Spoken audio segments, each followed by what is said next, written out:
अस्सलाम वालेकुम स्टूडेंट्स। उम्मीद है कि आप सब खैरियत से होंगे।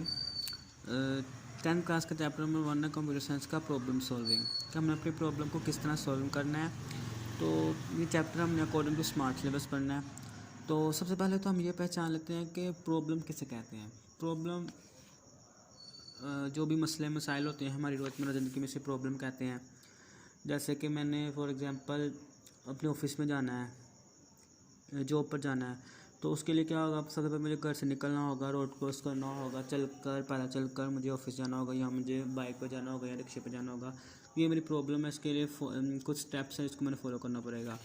तो यह मिसाल के तौर पर मैंने पानी पीना है, पानी मेरा एक मसला है, मैंने इसको पीना है। जब मैं इसको पी लूँगा तो मेरा प्रॉब्लम हल हो जाएगा। इसके लिए कुछ प्रोसीजर होंगे, कुछ स्टेप्स होंगे जिससे हम अपनी प्रॉब्लम को सॉल्व करते हैं। ये तो रोज़मर्रा ज़िंदगी की प्रॉब्लम होगी थी। अब कंप्यूटर साइंस में प्रॉब्लम किसे कहते हैं कि कोई भी ऐसा सॉफ्टवेयर हम जब बना रहे हैं या कोई भी हम प्रोग्राम बना रहे हैं, तो उसके लिए हमें कुछ स्टेप्स की ज़रूरत होती है जिससे हम उसको सॉल्व करते हैं और अपने प्रोग्राम को सॉल्व करते हैं, उसकी प्रॉब्लम को सॉल्व करते हैं या सॉफ्टवेयर बनाते हैं।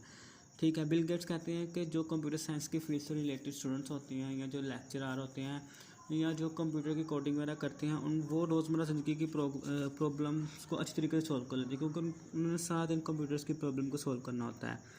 तो ये हमारे पास प्रॉब्लम थी। तो अब हम कुछ प्रॉब्लम सॉल्विंग मेथड पढ़ेंगे।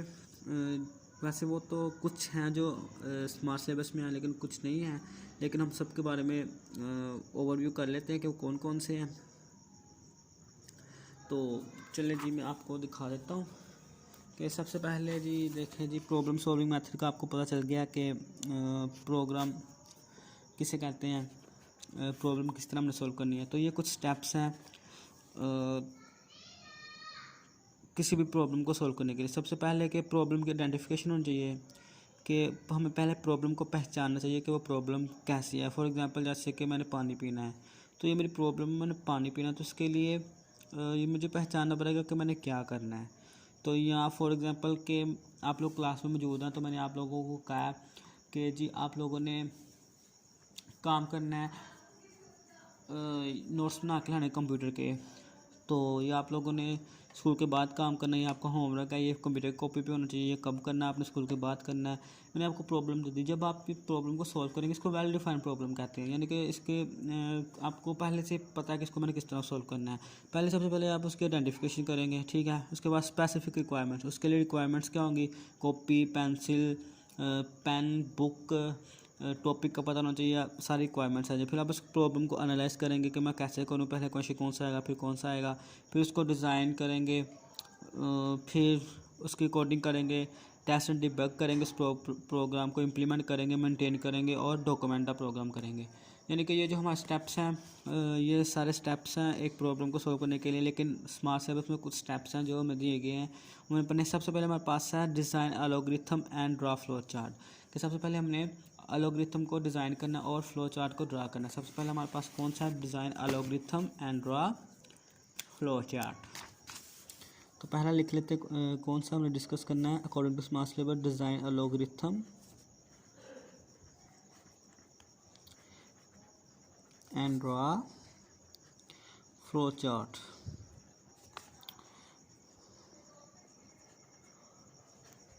ठीक है। ये जी हमारा आज का जो पॉइंट है, टॉपिक है, इसको हमने डिस्कस करना स्टेप है वो है।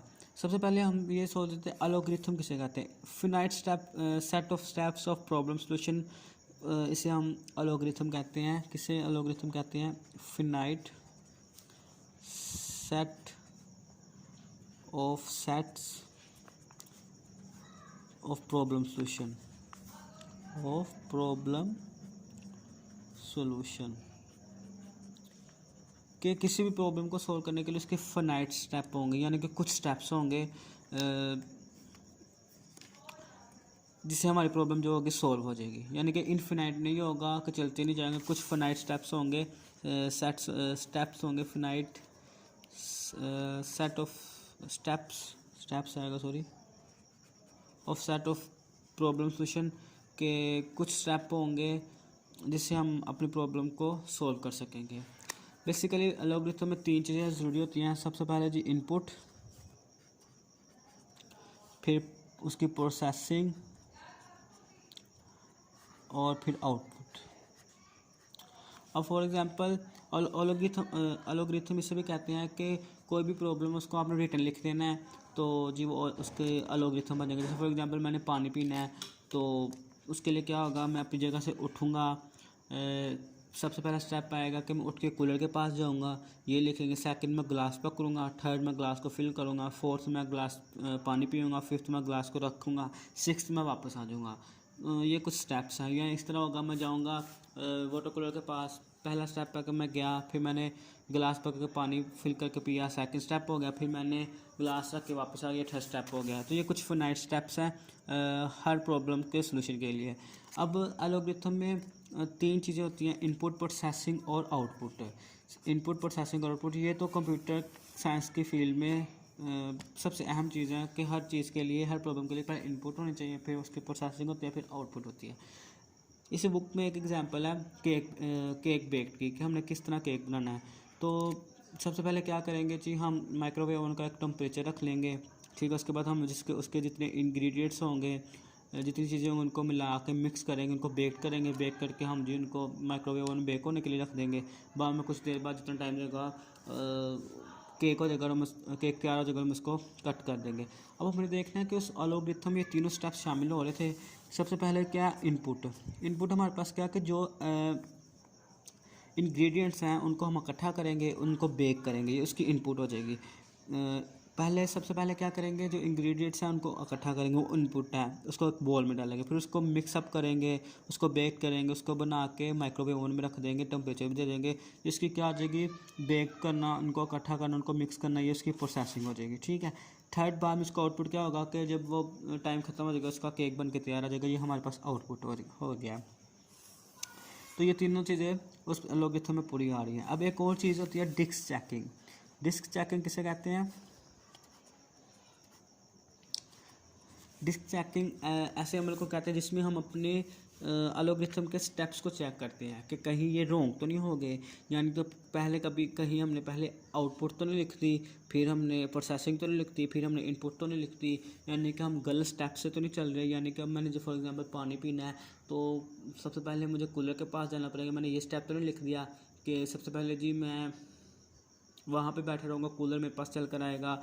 या फॉर एग्जांपल मैंने ग्लास पकड़ लिया सबसे पहले, फिर मैं कूलर के पास गया, या मेरे पास गिलास नहीं था तो मैंने वैसे पानी फिल कर लिया। ये सारी डेस्क चेकिंग आ जाती है कि हमारा जो एल्गोरिथम है वो ठीक है कि नहीं ठीक। उसके बाद ड्रा फ्लो चार्ट किसे कहते हैं जी? A pictorial representation of an algorithm is called flow chart. A pictorial representation of an algorithm कि जो एल्गोरिथम होता है उसको इंग्लिश में लिखा जाता है, उसी ही चीज़ को हमने पिक्चर्स में डिफाइन कर देना, उसको फ्लो चार्ट कहते हैं। उसको क्या कहते हैं? उसको कहते हैं फ्लो चार्ट। ये होता है कि किसी भी एल्गोरिथम है उसको तस्वीर के लिहाज से रिप्रेजेंट कर देना एल्गोरिथम। फॉर एग्जांपल कि मैं एक पैराग्राफ लिखता हूँ, किसी भी सीन का, माउंटेन है, उसके इर्द गिर्द उसका माहौल है, दरख्त लगे हुए हैं, बारिश हो रही है, बच्चे खेल रहे हैं, या इंसान गुजर के जा रहे हैं, स्नोफॉल हो रहा है, ऐसा कोई मैं पैराग्राफ लिखता हूँ। तो अब पैराग्राफ लिखने की बजाय मैं उसकी तस्वीर ड्रॉ कर देता हूँ ना, पिक्चर्स बना देता हूँ, तो इसको फ्लो चार्ट कहते हैं, क्योंकि मैंने उसी चीज़ को पिक्चर्स में डिफाइन कर दिया है। आप लोग सारा पैराग्राफ तो नहीं पढ़ोगे, आप जस्ट उस पिक्चर को देखोगे तो आप लोगों को पता चल जाएगा कि मैंने इस पैराग्राफ में क्या चीज़ एक्सप्लेन कर रहा हूँ। इसी तरह आइंस्टाइन कहते हैं, आइंस्टाइन सॉरी कह रहा हूँ कि जो वर्ड्स होते हैं ना, जो पिक्चर्स होती हैं ना, वर्ड से ज़्यादा आवाज़ रखती हैं, यानी कि उनकी आवाज़ ज़्यादा होती है वर्ड से, क्योंकि जो पिक्चर होती है वो सब कुछ डिस्क्राइब कर देती है।